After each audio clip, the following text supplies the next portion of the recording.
today what I'm going to do is kind of review the whole concept of an electric longboard and maybe convince people who are anti-electric longboard like myself that it might be the right tool for you. It feels so awful.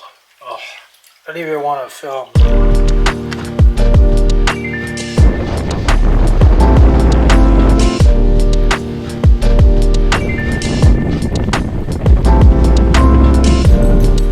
I'm, some might say a professional distance skater. So I'm skating 500 to 600 miles a month, about 15 to 25 hours a week.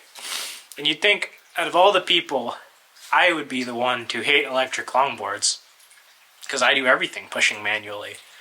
But it's funny how this actually turns out that it has a great place in my life, and maybe electric longboards have a great place in yours.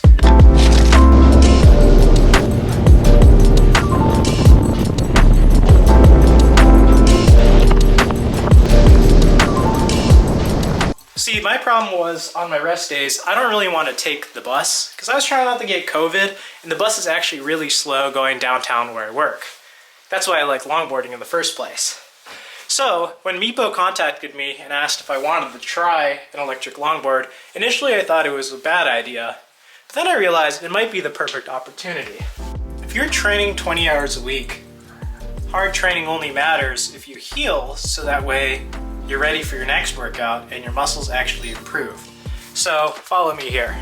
Long ride Saturday, long ride Sunday, and do more workouts in the middle of the week. But that leaves me with a Monday and a Friday where I'm trying to rest as much as possible. The way you do that is with an electric longboard. The air quality is really bad. Another reason to ride the electric longboard.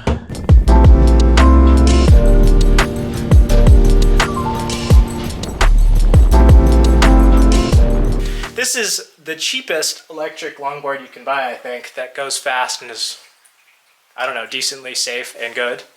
Meepo's kind of the major brand. And this is, I think, the V5 base model. There's a lot of negatives, not gonna lie, but I think they're all outweighed by the positives. It's Friday and I'm the only person in the office. It's about 4 miles to my office. So the board says it gets 12 miles, but that's not really true. If you're really cranking on the throttle, you get like 5 miles. So I bring a charger. To be honest, it's fine. I'd rather carry a charger than have extra 10 pounds in battery weight. It still gets me where I want to go, and it's not like I'd be riding an electric board for fun. It's more of a commuting thing for me. I mean, it is fun though, but I'd rather be pushing otherwise. I put a foot stop on it. It's really kind of sketchy placing your foot on this little neck on this weak grip tape. I guess the first sticking point you'll notice with something like this Meepo V5 is it only has 12 miles of range. And that 12 miles is a conservative 12 miles if you're like light on the throttle. I'm really heavy on the throttle because I'm used to longboarding and I want that downhill feel, just maxing it always. And I get more like 5 miles. But my commute's only 4 miles to my office if I go the shortest way. So what I do is I just have a charger in my bag and I charge it in the middle of the day, and then I can just full out throttle the whole thing for my 4-mile commute, no problem with range. I think it's not actually that big of a deal as you think it would be. And if you want to ride around longer, you're probably going to ride a real longboard if you're following this YouTube channel anyway, so.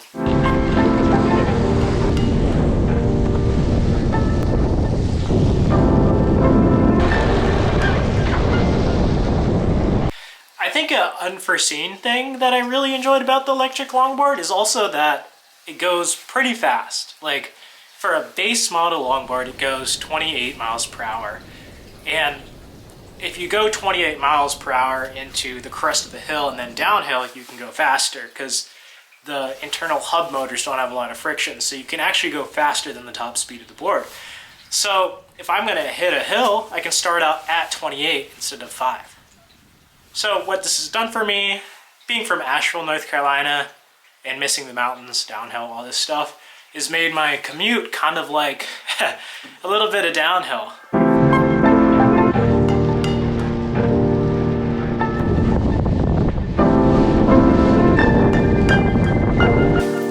So let's talk about ride quality of an electric longboard.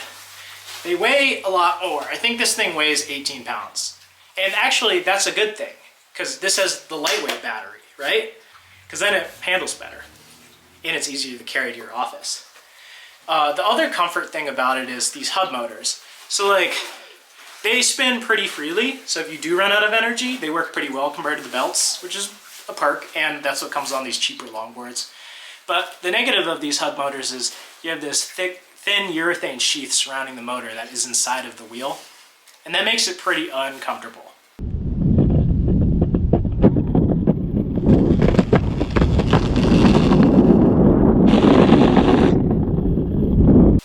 In terms of durability, that was my biggest sticking point with the Meepo. These hub motors, I broke one in a year, just completely broke it. It didn't catastrophically fail, but it started clicking and rattling, and they sent me replacement parts. So to replace the motor units, first thing, I take off the control, unplug it, and then I just gotta take this apart, and then we're good to go to replace it.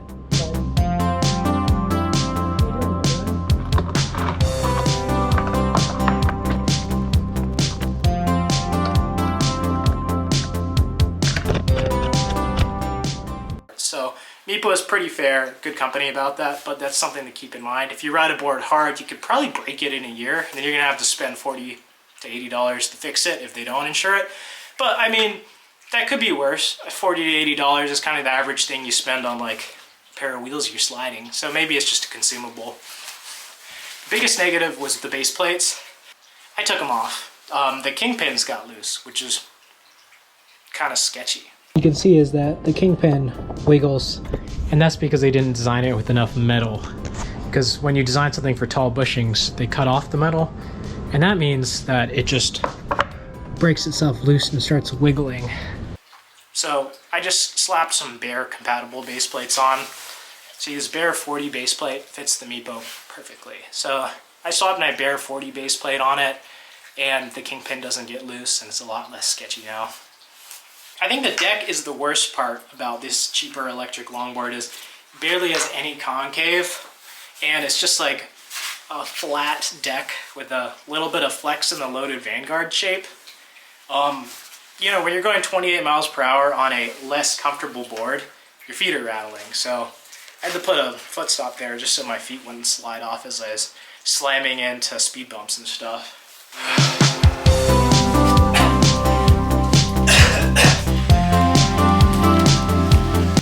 So I bought a 3D printer. You know, if you knew me, I used to work in a minerals research lab, and we used to fabricate things, including skate parts I do in my free time. But I don't have access to heavy machinery, hydraulic presses anymore. So the next best thing I can fit in a bedroom is a 3D printer. And essentially my goal is to use it for all sorts of CNC precision molds and parts. Not necessarily 3D printed objects even, but just to have that precision I didn't have without my machinery from my old job. So I've been making a lot of pivot cup prototypes. I've gone through 10 different iterations of the Paris, Caliber, and Bear pivot cups, but I think I found something that's pretty good. I see a lot of Eboard stuff from Eboarders, but not really like traditional longboarding people like myself. My first question was, can an Eboard slide? And the answer to that is sort of. It just wants to dig in the ground, and then when it does, it loses grip and wants to swing that heavy rear with the motors around into 180. That doesn't work terribly well since the motors are directional, and you gotta go and double click to go into reverse. So it's pretty cumbersome. Sliding is not enjoyable, but it is doable on an Eboard, and I see why they don't really do it. Can you replace the deck? Which is something I was wondering, since the deck is kind of the worst part about this Meepo. And surprisingly you can, since these hub motors are just all contained onto a truck. It's pretty simple. All you need to be able to do is drill a hole here, and route a little groove to stick that cable in, and then just mount the trucks to the base plate holes. So what I want to do is mount it to this old loaded Tesseract I have, so I can get some kicks, some downhill concave, and then I think it'll be pretty sick. Compared to other stuff like the busted Maestro, which I've tried out when I was living in Nashville, that also has a hub motor. This Meepo is way cheaper than that busted Maestro, and the acceleration and braking is actually way better on this cheap Meepo than on the expensive busted, just because I guess Meepo is direct out of China and kind of develops and sells the parts to a lot of other people. So to break it down, I've replaced the base plates, the bushings, added a foot stop, and had to replace one of the motors. Some of those things were avoidable through better design, I think, but at least as a more well-known brand, it's pretty cheap to replace everything, and you don't actually come out that badly at the end of it when you think about the costs and really low price to entry of this board. Finally, I actually do like the cheap hub motors. Easy to replace, and they're really quiet, which is something that I like because I feel really self-conscious using an e-board. I don't know if it's a fair reputation, but they have a reputation for zooming by and not following traffic laws, so it's nice to at least be discreet about it. All in all, I'm pleasantly surprised how an e-board has worked out in terms of my non-car transport. Totally recommend trying it out, especially with like a cheap thing to see if you like it first.